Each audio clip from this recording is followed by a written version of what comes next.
Hey, I am Mustafa Sharif. Thank you so much for listening to Urbanistica podcast. And I'm so happy because this episode is going to be the final episode for 2020. And I have an amazing guest today with me. I have the pleasure to welcome Amo to Urbanistica podcast. Hey, and welcome. Hello, Mustafa. Nice to see you, man. Long time no see, man. You're Yes, yes. south in Sweden, and I'm up here in the middle of Stockholm, just longing. And your office is right by my office, right? Yeah, yeah, So exactly. it's crazy, but it's nice to see you. And Likewise. I'm honored and appreciate that you want to have me on your podcast. My pleasure. It's a big honor for me. Thank you so much for giving your time to record the episode. We had a big plan to do it. When was it, in April or? April, May, or something. Yes, it was early. But my internet at home, my home office was not so good. It was in the beginning of the pandemic, right? Exactly. How are you doing now? I'm really good, thank you. I just told the guy who I had lunch with, he said, "How are you?" I told him, "I feel like I deserve really, really good." And he's like, "Oh, that's so different," because people say, in Swedish, I feel like I deserve like bad. But Mm, I feel good, man. I feel so good. I have so much energy, and this year it's been tough for everybody, but yeah. it's been a great year for building relationships Mm, mm. and holding on your relationship that you have today. True, true. And I love this energy in you. And that's why you're here to inspire us and also to get us ready to start 2021. So, Amo, you are our storyteller for this episode. How would you like to introduce yourself? And please tell us, what are you passionate about? Oh, my name is Amo Cartwright. As you said before, I'm from south of Sweden, where you actually are right now. Uh, and my mother is Swedish. My father's from the Bahamas. So I go to the Bahamas a lot. Not this year, though. But I actually managed to come to Mexico in the end of March. I came home, but I didn't get to go to the Bahamas this year. Otherwise, beautiful, and you really relax there on the islands. It's so lovely. But my Amo, and I call myself. Well, people call me the smiling man or golden man. My my philosophy, the golden mindset, is about well-being. About it's not about being positive. It's about knowing what I feel good about, the things that make me feel good, and when I feel good, I do good. Mm, So life is so much pleasure in life, and we're so blurred inside our head. It's like a mist. So we go in a mist. We go fumble everywhere, and we can't find our way forward. So we go in the same tracks we've been going all life, and we know we're not feeling good, but mm, we don't ask the questions. How? Why am I doing this? How do I feel? Why do I feel this? mm, mm. And And I speak a lot. Sorry. no, no, no. I'm I'm It's fine. I'm also a lecturer, so so that's my fault. Because my question is, why are you doing this? Why you're having the golden mindset? What is your why in this life? My why, my purpose. I told this plenty years ago. Len lots is to make as many people as I can feel good with themselves and do good. How to be more effective, how to learn better, how to be asking questions to yourself. I always say, hey, if you were a kid, you'll ask 1,000 questions, right? Because kids ask thousands of questions. They're curious. Yeah. The day you stop being curious, that's the day you stop evolving. Curiosity, wow, it's the best thing in the world. So I have two daughters, and when they ask me questions, and I don't just say because, I say, I explain this is, and if I don't know the answer, I look up the answer. So I learn so much from my kids because they have the funniest questions. Yeah, About that's Santa awesome. Lucia the other day, Mm, the and it was so funny. It's so good. I love it. So that's amazing. it's about being curious about life and yourself. Mm. Mm. and if When you when and when other, when and other people. when did this start for you? Like the golden mindset that you start to think to have this mindset. When was the moment? Is there any specific moment? Yeah, yes, it is. It was when I just turned 21 or something. I had a very rough upbringing with my mother. I lived with my mother and had a lot of abuse, physical and mentally. My mother is Swedish, and she called us names, and which was very hard when you hear your mother degrade you and call you worthless and nigger and blah blah. You know all those stuff. And then I started working at a hospital for mentally ill people. And those people, a lot of them were similar to the ways I recognized from my mother.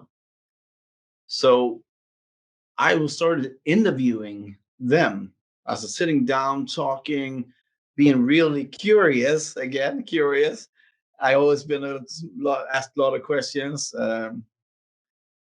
and after a year, I went home to my mother and I spoke to her and I said, I need to talk to you about my upbringing, how when I grew up and stuff, how that affected me and how that affected other people. Because when they said nigger to me, I fought. And that was nothing I want to do. I was always kind and I was good in school and all of that. But those words was so loaded with anger because or resent because I wanted to my mother to say I love you. She never said I love you, but just said how worthless I was. And I was good in sports and good in school, but no, never was to any games or not. Yeah, and it doesn't matter. But then I spoke to her and told her all my feelings for 3 hours. I cried and cried, and then I said, I forgive you. I love you, and I hugged her. And I walked out of that door. When I closed that door, I closed the door mentally in my brain from because I've just been sweeping it under the rug, sweeping all that stuff under the rug. So that's why I exploded a lot. Pop, pop, pop, pop. But now I said, wow, I was so joyful. I was jumping home. I was running. I can't, that day was like, woo! It was a hallelujah moment, as they say. But one thing I always tell people, I didn't forgive her for her. I forgive her for me so I can move forward, To let it go. to let it go. Mm. I still spoke to her. I still speak to her. I still see her. But I now, whatever she says can't hurt me. Because I decided when I came home that I have to have this feeling. I have to keep having this feeling. Wow, what should I do? And then I found a post-it, and I wrote on the post-it, and I wrote, "You are good, Amo," because I had a very low self-esteem. Good. I believed in myself. When it came to sports, school, but his self-esteem was so low. Mm. And then put it on my bathroom mirror, and I said, I promised myself to say every time I come in the bathroom, and I drink a lot of water because I walk a lot. So I said 5 times. I'm going to say it every time I'm in my bathroom. I'm going to look myself in the eyes in the mirror, and I'm going to say, "You're good, Amo. You're good, Amo." Mm. And then it started. I was 21, so I was laughing a lot in the beginning, feeling it was stupid. Yeah. But then I kept doing it, and after like 9 months, something like that, I could take down this post-it.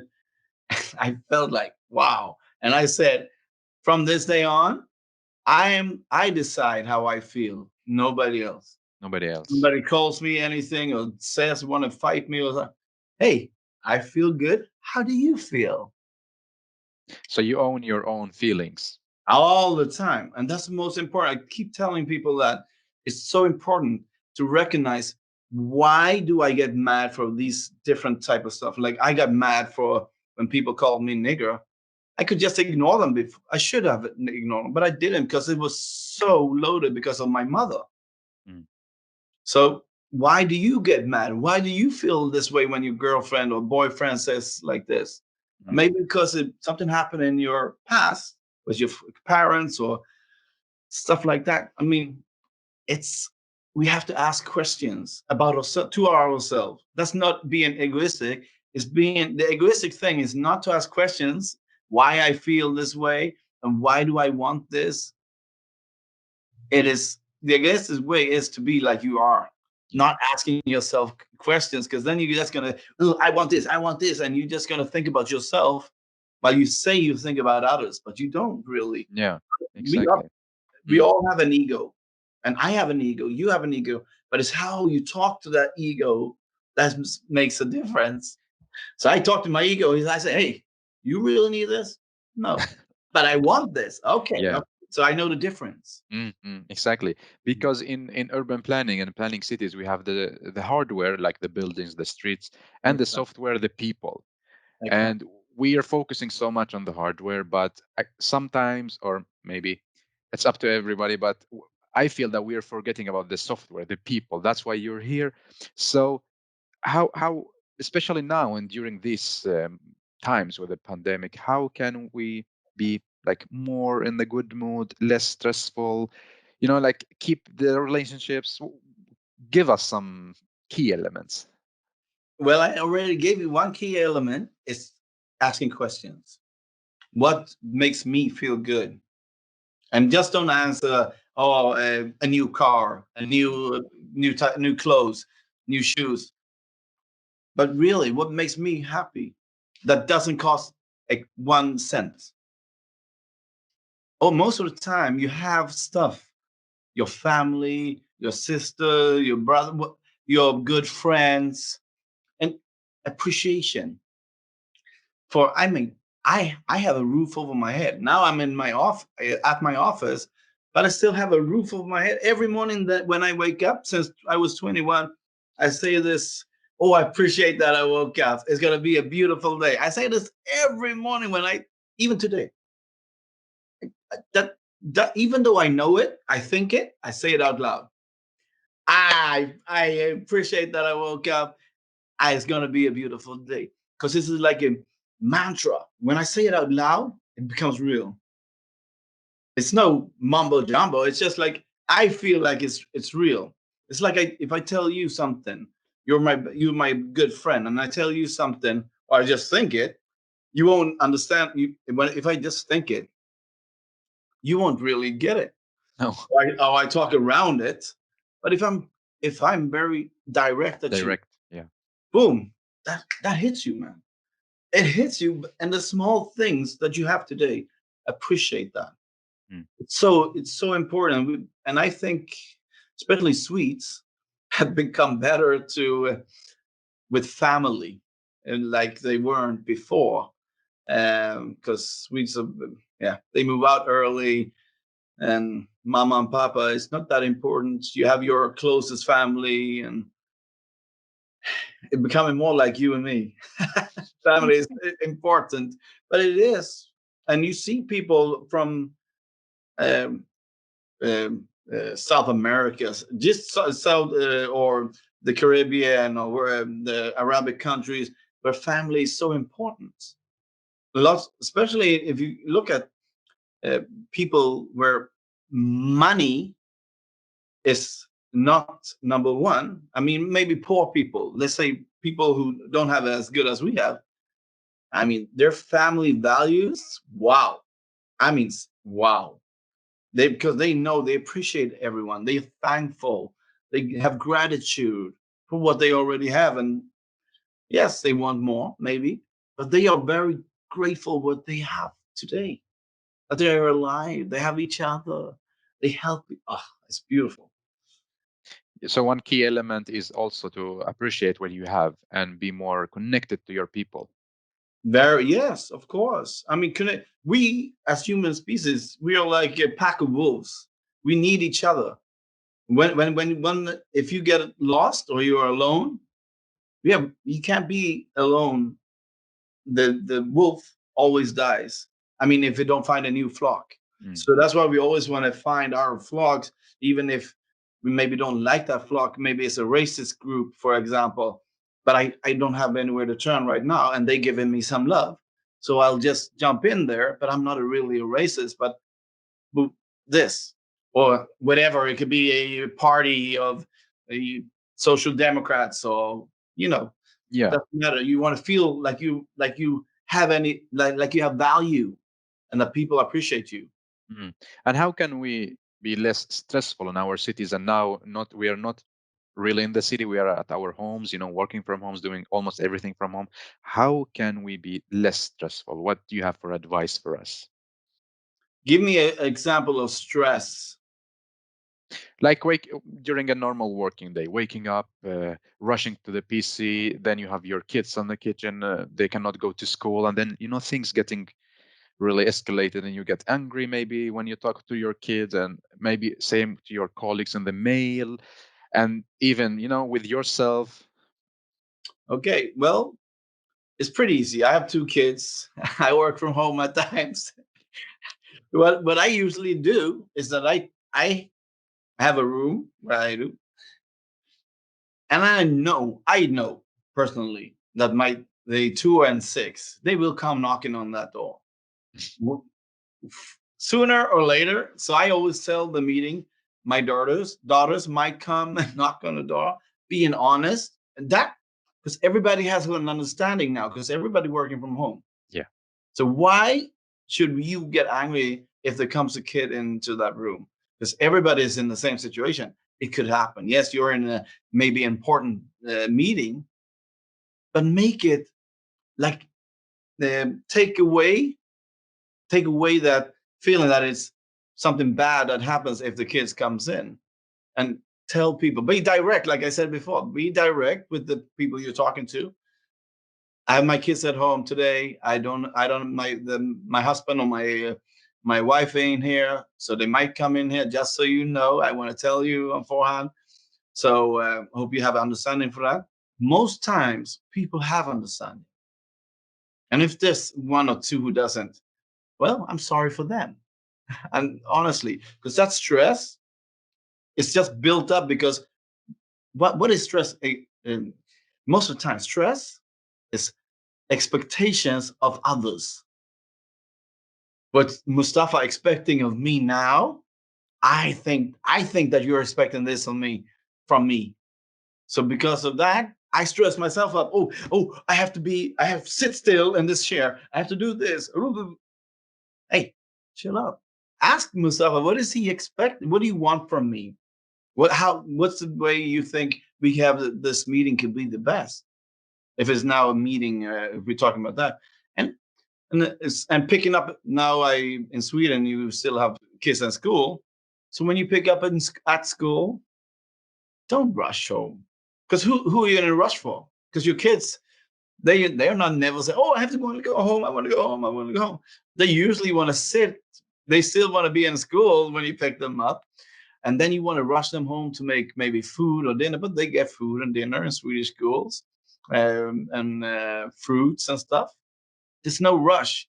You're only building up that rush because you're in that old tracks. You've been going all day, but you want trying to see if those tracks are really good for you.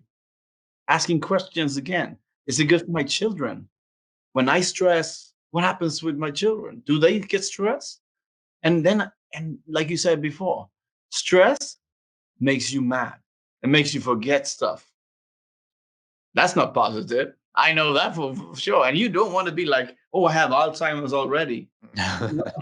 No, you're like, hey, because you're not alert. When you people say there's good and bad stress, there's only bad stress because your body can't say what's good and what's bad when it comes to stress. Mm. Because the reaction in your body and the enzymes and all of that, it's the same Yeah. when it's good and bad. Mm. So to start with, how do we break it down? How do we kill the stress? How, like, give us Ask some yourself small. questions all the time and be direct to the people. If there's other people involved, be direct and ask yourself, like I said again, ask questions like, why am I stressing? What good does it come out of my stressing? Will it make me better? Will I feel better? Will I do? Will I do better? No, come on. Yeah. If you answer all these questions, Probably by the third question, you're like, shit, I don't need stress. But Amo, is it possible to keep the good mood 24/7? Is it really possible? It's possible if you want to. I usually, this is, I'm going to tell you how possible it is. Tell me. Because I think in like 12 or 13 years, since I was 29 or 30, I haven't had a single nightmare. I even dream good dreams. Isn't that crazy? What do You you know drink? why? You know why? Because I Why? always think about the good things that could happen, the possibilities. When I started doing lectures a couple of years ago, I dreamt just before a lecture. It was for a pretty big company, but not very big. I dreamt I had a lecture with ICA-handlarnas, IKEA-handlarnas, their CEOs, the four or five, six biggest CEOs in the Sweden. The I, giants. yeah, the big giants. I dreamt, and I like, did I do that yesterday? No, I'm going to have a today. I'm going to have it, but for one company. I like. I even dreamed good. Because it went so well, and they wanted to. All of them wanted to have me at their place, of course.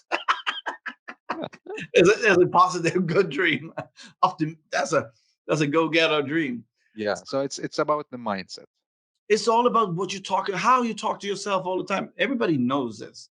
I usually tell everybody. Everybody knows what they feel, what makes them feel good, what doesn't make them feel good, and you heard it somewhere before. You read it in a book, seen it on YouTube, on TV, anywhere. You heard it in a lecture. But the thing people don't do is the most important thing. They don't act on what they know. You learn, you learn, you learn, you learn, you learn, but then you forget what you learn. And then you don't act on it. And you keep going in the same tracks again, again, again. And you wonder why. I read all these books. I went Yeah. through all these lectures. I saw this program. Mm. What? Yes, because you forgetting what you learn.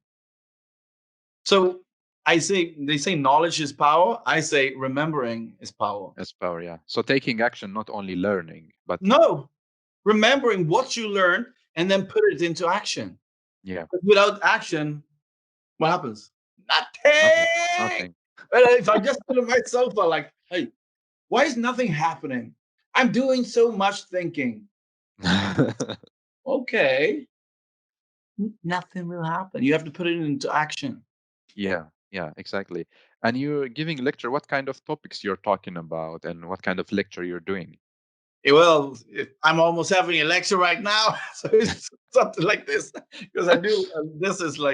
This is more or less how I do my lectures. I ask questions, curious questions, and so I get to know the crowd. Usually, I ask them before, so I already know a couple of their challenges, and I talk about it and say, "Hey, Mustafa, you spoke about this at your workplace, or could be anything." I talk about stress. I talk about how to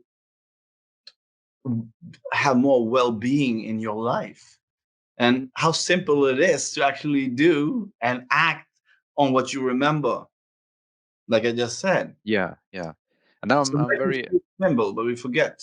yeah, and now I'm very interested in knowing what you think about future cities because you have a good experience about the social aspect and the relationship between people. So if I ask you, how do you imagine a smart city? Tell me what comes to your mind. What's the Smart. image? The image is like a city with a lot of parks, like there are today, but are that are used now. Also, I think a smart city could be where you have this football field, you have playgrounds, you have a lot of so you could activate yourself. But also a new smart city, I think, should be with TV games and stuff, so people could, but you could only play them there. So Okay. people come there and they could only play the game right there. So that because a lot of people are doing TV games, and especially when I catch the young people who's hanging at home playing the, but you make a event, a thing to come. Hey, let's go down to the park, and like people did way before when we were young. But to play football or something, Mm. they don't do that as much It's more the us older people who do that now. But to get the young people to come there, I mean, the teenagers who plays a lot, I think that would be a cool smart city. And then you have like a face activation. So I recognize, and there's okay, you have 2 hours to play, or 1 hour, or 30 minutes. So that would be, I think that would be super cool. So I, integrating technology in public spaces. yeah, I mean, to use it for socializing, Yeah. to see each other for real. Mm. I mean, I'm talking now post Corona, of course, Yeah. Yeah. COVID-19. Yeah. But I mean, so we could, because we need this. We need the socializing, the real one, not the digital one. We need here. Yeah. I could stand with 5 friends there playing video games. Hey, hey, like they used to do in the arcades before. Yeah. Yeah. The Exactly. Pac-Man, the Mario. Yeah, exactly. And you play pinball games and stuff. Yeah. So you mentioned the group of teenagers. How about the other people, the adults, let's say the old people, elderly? Yeah, but if you do like a survey or something, and you ask what would category 60 to 80 or to 100, whatever, or and 60 to 40, what do you really would like to have in the park that would make you want to come there with your friends or your family and stuff? Because most of the things, I mean, I like parks as it is today. Most of the time there's a little place where you could barbecue. You have playground, you have a little grass, you have three trees, you have maybe a little pond or something like that. For me, that's appreciation. I mean, it's so beautiful. I mean, when you that's a small things, and it's also free because the city is providing it, and it's that doesn't cost any. Well, the playground costs, but otherwise everything else is free more or less. Mm. And How do you imagine more of the smart city? What do you see? I mean, say it again. How do you mean? What do you see in the smart city, in the future city? You mentioned the public spaces with the technology, the Mhm. greenery. What else you see? Well, it's a hard question because I want to see socializing like it was in 1985 or 1995. That's because I believe more diverse socializing. I mean, it is already well in Sweden at least it's pretty diverse. But I mean, I don't know. That's hard. I have to come back to you on that one. Yeah, yeah. And do you think that we still need to meet ERL with all this VR technology? Like we have so good technology now. Do you still that we gonna keep continue with socializing physically? So Do we you need? you met me before, right? Yeah, yeah, several times. Yeah. So is this the same? Mm. No, actually, you're more crazy when it's ERL. Yeah, but the feeling also is not the Yeah. same. You No, can't it's not see the the same. full body. You can't feel the body language, the feeling you create when you're the energy fields and all whatever it is.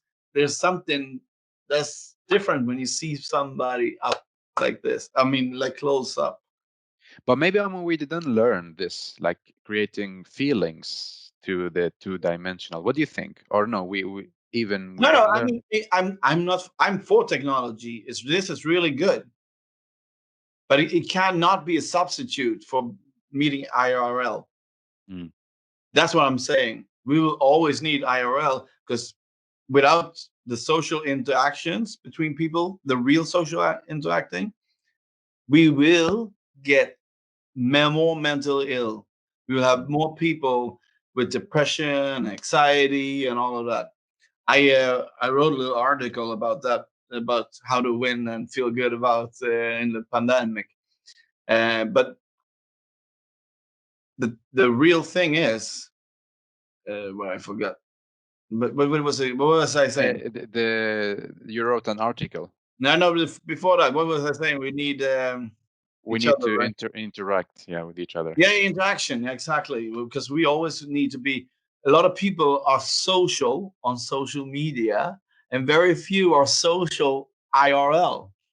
It's easy to be, but I always say it's great to be social on social media or here digital like this. But it's super great, golden if you could be social in real life, Mm. because it's easy to talk to you now. Is people could have a little hard be hard to talk to and speak when they are seeing person like this in the real life, Mm. and that's why a lot of people could be, catfishing, trolling on internet and stuff. Yeah, I find it also interesting because I had so many people in LinkedIn or Instagram, they are so engaged, like likes, comments. Many of them I met, not all of them, many Mhm. of them, when I met in ERL, this was pre-corona also, Yeah. like they're so cold. I was thinking like if there is something happened that I didn't know about. But then it's as you mentioned that they are like really engaged in the social media, but maybe it's a bit hard or tough in the real life. And that's why I always tell people, hey, what you see is what you get. Like yesterday, I don't know so if you saw my video, I was speaking. I wasn't even going to put up that video was for Amora because she wanted to do a little YouTube. Yeah. Yeah, okay. We filmed, and then she did, and I just was going to take the flour. It was going to make pancakes, and then I take the flour and I dropped it on my head all over. The, so I had a flour everywhere. And I was laughing. She was laughing. My kids were laughing. I said, hey, we got some snow this year. Woo! Yeah, but inside, you have to make the Yeah. best out of every situation. Mm. It's I mean, what you see on my social media, I have pretty, my LinkedIn is pretty big, but that is what you get. And I tell people when you see me, hey, say hi. I'm going to give you a hug pre-corona, Yeah. course. But always, I talk to everybody. I'm gonna you. That's the person you could. I don't know what you say, but Mhm. you met me a couple of times. Am I the same or am I No, just? actually, not the same. You're more crazy, as I told you. But also, like, so how do we do it now? Now we have been at home, less Yeah. socializing ERL. So how do we keep these relations, like real relations, when we are back? When I mean, today you just need to. It's easy instead of texting, call. Is Mm. or maybe do a video call to really say hi, mama, hi, papa, hi, sister, hi, brother. I mean, yes, you can't see them. Hi, grandma, grandfather. I mean, it's so important to just show them that you appreciate them, that you're thankful for them. And sometimes, when I always tell people, tell them why you appreciate them. What about them do you appreciate? Be specific. Mm. I can say I appreciate you. Appreciate you. Okay, because that's so much I could appreciate by you. Like I said, I appreciate you for calling and want to have me in your podcast. I appreciate you as a friend because you're a really nice friend and stuff like that. Maybe be specific. Yeah, and also maybe be brave to tell it. Yeah, but I don't see. This is what I think is. You're going crazy, huh? Yes, I'm gonna go great. We say it's brave to tell, to be what we call it vulnerable, to Mm. tell somebody that you love. Oh, tell them about how you really feel about them Mm. and why you feel it. Is that really being brave, or just being honest? I got your point. Yeah, yeah. That's being honest. Mm. To be a lot of people who, oh, you're so brave, who tells everybody that your mother's about your mother about this. That's not brave. That's just on. That's my. We're just putting a layer on us. Yeah, everything. And that's why people have a big issue coming down to the core, because we've been putting on layers, and we're trying to take it off. And I went to. They say, oh, I took this course now for well-being. Let's say, Yeah. I feel good now for 2 minutes, about say 2 weeks, and then you feel because you feel you think you're done because you pull away 3 layers. Yeah, You on over the years you put like 500 layers. It's going to take time true. because it's so much you haven't worked in the questions. A lot of people I coach, I mean, they think, oh, when am I going to get better? It will Mm, take time. I said, yeah, this is not. I'm still working, and I started my journey 21 years ago. I mean, it takes time. yeah, it takes time. Now I came to a point where well, more or less, I say, hey, an issue. I find a solution for every issue. Mm. Yeah, and I'm also like really grateful that you give your valuable time to to to be a part of this podcast. And soon 2021 is here. I would love that to take three takeaway messages from you to all the listeners, like to start this new year, to be, how to say, a better version of themselves. Like stop putting layers. So what do you have in your mind and heart to tell us? Yeah, one of them I already spoke about, but it's questions. Be honest. Ask yourself questions. Reflection. You could call it reflection, but questions are reflections when you answer them. Otherwise, it's just I don't know. It's just a bad mirror. You're looking in the mirror and you're like a vampire. You don't have no reflection Mm, because you have to answer the questions also. The second one, responsibility. That's actually the first one I would like to say. Take responsibility for what you could do and not do. Because how you react and you act is you up. That's your responsibility. You could tell, oh, Mustafa said this, so I reacted by doing bad or saying the same thing, saying something bad to him. But how does that look? You're doing the same. You think he did something bad, so you want to respond with something bad. Too bad doesn't make it right, right? The classic. I said before, it's life is easy just as long as we ask the question and we understand. Okay, I said this. This didn't sound good. I need to think about this. Ask questions. Take responsibility over your life. Don't blame it on other people or circumstances. Like people, I do a lot of this. I notice this now. I see myself doing this. I I don't know why. It doesn't matter. Stop doing this. No, I'm just kidding. But and the third thing is appreciate what you have. Look at what you have that doesn't cost money today. Write that down, and you can put it on a list on your room, in your room, on a post-it, whatever, and see it. Oh, I have this, and that doesn't cost money. I have my wife, my husband, my kids, my grandmother, whatever. The things that doesn't cost you money today is usually the things that are most important to you when you're in a bad place. Mm, mm. As I mean, mentally bad place, because money can't buy you happiness like classic. Only people around you could give you that real joy inside you Yeah. and And yourself.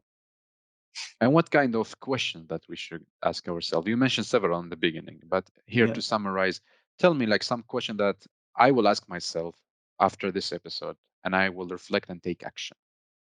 What things in my life do I feel good with? Don't I feel happy with? And what things in my life do I feel happy or feel good when I do? Because why I say that is because those two questions is very easy questions, right? But Yeah. if you write down whatever that makes you feel good and happy, and you write down whatever feels good, less good, and less happy, and you start erasing what doesn't feel so good and start doing more of what feels good. I said it's simple to feel good. It's so simple. So ask those questions, answer them truthfully. And I mean, I had lectures where I had people leave their job because of these easy questions. And actually, the CEO thanked me because he knew they were doing well, but he said they thanked me and they thanked him because, hey, I didn't tell them to leave, but I just told them these questions, and they start. Hey, I don't feel good here. I want to do this and this. Hmm. So Yeah. So these questions. Well, Amo, you're how to say it, an eye opener, and I'm really grateful for your time, your words, and it's. I feel so happy when we talk about the software and not only about the hardware in the city. So it was yeah, a I'm great better at the conversation, softer. Yeah, I'm better at the softer one, and you're good at the harder. I'm very. and that's why we are doing this conversation to join Yeah, the forces. exactly. Take a good I'm soft. curious. I'm curious now to know where is your favorite public space in the city? In which city is your favorite and why? Well, like you say, I could say Bahamas, and well, and not in Agua is an island in the Bahamas. Beautiful beaches. But in the city, it is actually summer in Sweden. Amazing. I mean, especially in Stockholm and Helsingborg, where you got water. It's I I can spend it anywhere, and just as I see, I want to see water. I mean, if Water, I yeah. see water in a city, I get, oh, So you like waterfront spaces. yeah, exactly. That's why I mentioned Bahamas, because I like the water. I like Yeah, go in the water and swim. awesome. So what And is what is gonna be the next step for you, Amo? What is your next step? 2021. 2021, well, get even more people to have a lecture, read my my book that's coming hopefully soon, and make more make make more people feel good about themselves and do good to others. Yeah, Awesome, awesome. It's a big mission and it's a great mission as well. it's a purpose. This until I die, that's what I'm gonna do. And if I, like I said, money is good, but it's not the most important. But I still have to feed my daughters and Yeah, feed myself and stuff. And my father lives with me, so but I do a lot of things for free. I mean, don't get me wrong. If you want a lecture, you need to pay. No, but I mean, I have a foundation for homeless people and stuff like that. So yeah, yeah, yeah. Amazing. So do you have three hashtags for this episode before we end it? the golden mindset, of course, Hashtag number one, yeah, of course. and then Amonomics, because that's the name of the coming book, and the way instead of economics, it's Amonomics. My thoughts. What is it going to be about before we go to the third hashtag? The book is like first of all, I wanted it to be like a pocket book. So one chapter could be just 3 pages or 1 page or 2 page maybe, but it's fear, for example. So if you're feeling fear going to a date or going into a meeting or important meeting, or want to talk to your mother, why do I feel so? Little questions and things that might get you to feel less fear. It's And like a guidebook before yeah, you can situations. say it's short. It's good, like 50 pages or something. And I already wrote a lot, and I'm finishing up with some questions and stuff. Nice. So I wanted it to be easy read, and you don't have to read it like I'm saying in the Yeah. start. If you feel fear, just go jump to fear.